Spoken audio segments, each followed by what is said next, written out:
Hi, I'm Dr. Alexander Balan and would like to present you a new subject called Carotid Angioplasty and Stenting.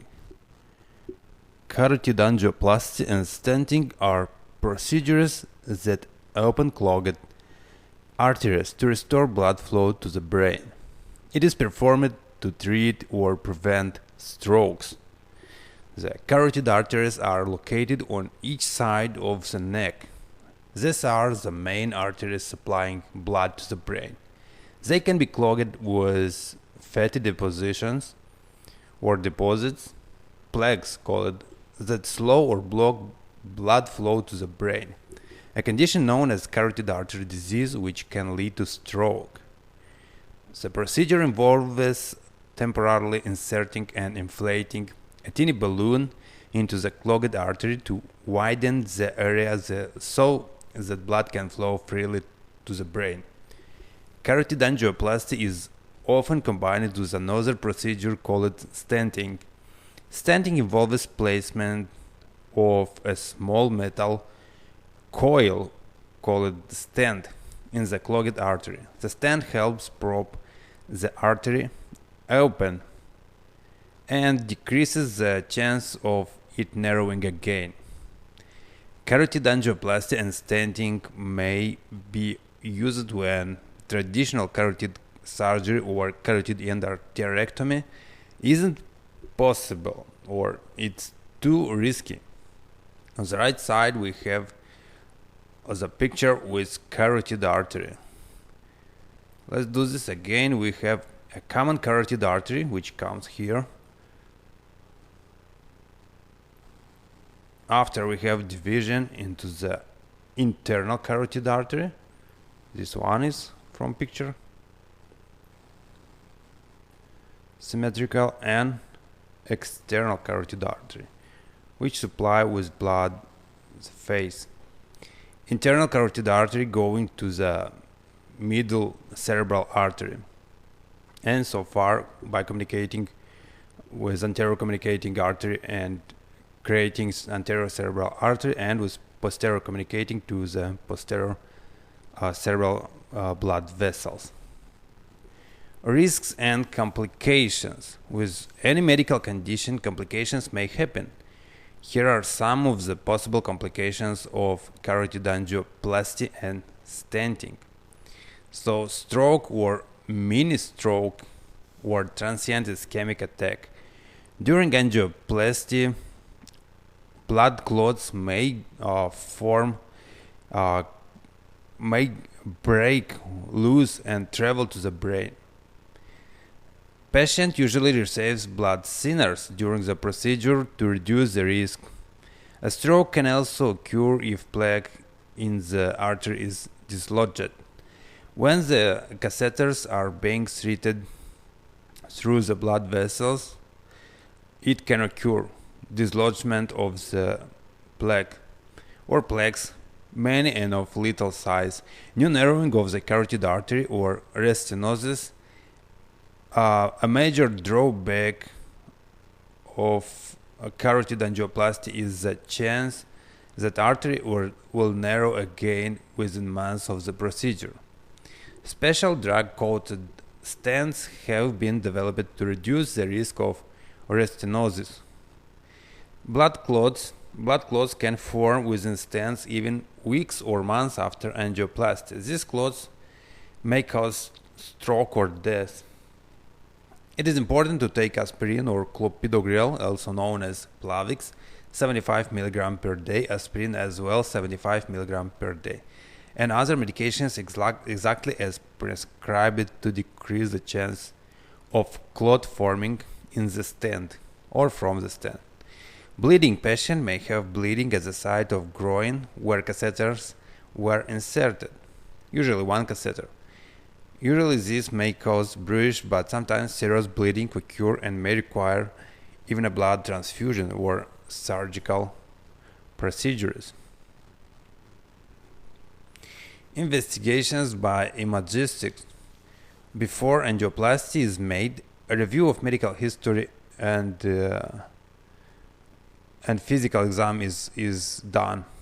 So may require also one or more of the following examinations: ultrasound, which is a scanner that passes over the carotid artery to provide images using sound waves of the narrowed artery and of the blood flow to the brain; magnetic resonance angiography or computerized tomography angiography.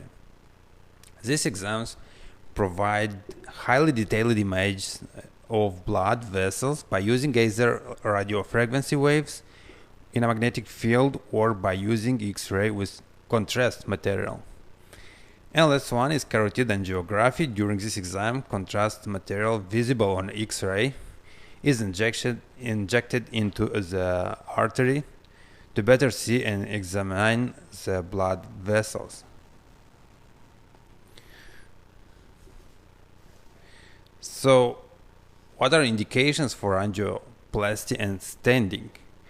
High surgical patient risk such as severe pulmonary disease, recent myocardial infarction, unstable angina, severe congestive heart failure, a history of prior neck radiation that is anticipated to make open surgical dissection difficult.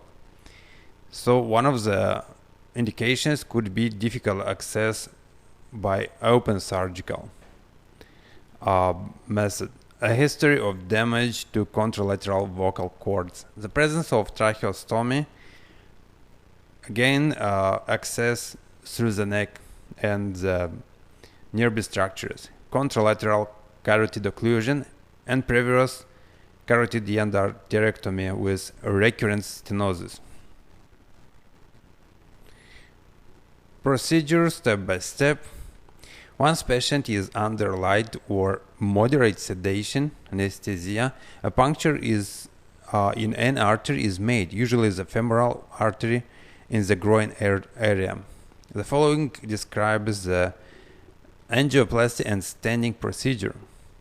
So a small tube sheath is placed into the artery. A catheter with a balloon tip is then threaded through the tube to the narrowing of the carotid artery under X-ray guidance. Patient will not feel the catheter passing through the arteries because the insides of arteries don't have nerve endings and don't feel these devices inside or wires. Contrast material is injected into the carotid artery through the tip of the catheter, and the contrast material may cause a temporary warm feeling on one side of the face. So contrast material provides a detailed view of the narrowed artery and blood flow to the brain. A filter is placed in the artery. The filter, called an embolic protection device, is inserted beyond the narrowing to catch any debris that may break off from the narrowed area of artery. During the procedure, of course, the balloon tip is threaded into the narrowed area and inflated to push the plaque to the side and widen the vessel, so to make some configuration or the shape of this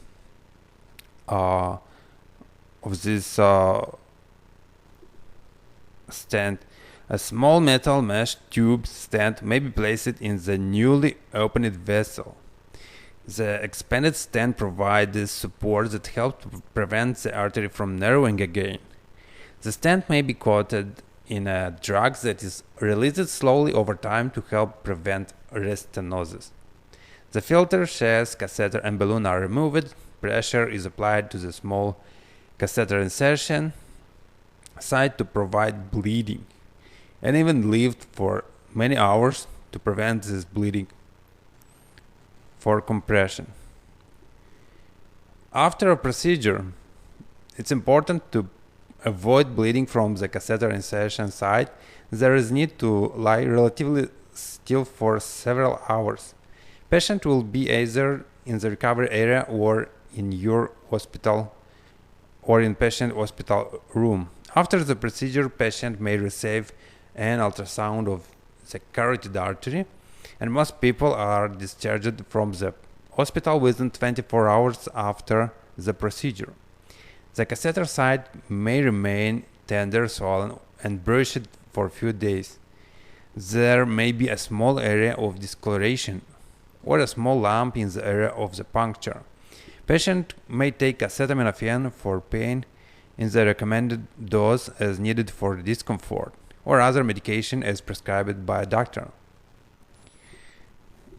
And the last line, results. For most people, carotid angioplasty and stenting increase blood flow through the previously blocked artery and reduce the risk of stroke. So, seek emergency medical care is important if signs and symptoms return after discharge at home, such as trouble walking or speaking, numbness on one side of the body, other symptoms similar to those patients had before the procedure. Carotid angioplasty and stenting aren't appropriate for everyone. Only doctor can determine if the benefit outweighed the potential risks. Because carotid artery is newer than traditional carotid surgery, long-term results are still under investigation. Lifestyle changes will help you maintain good results. So don't smoke, lower your cholesterol and triglyceride levels, maintain a healthy weight, control other conditions such as diabetes and high blood pressure, and exercise regularly for preventing plaque formation and atherosclerosis. Thank you very much for your attention. Have a nice day.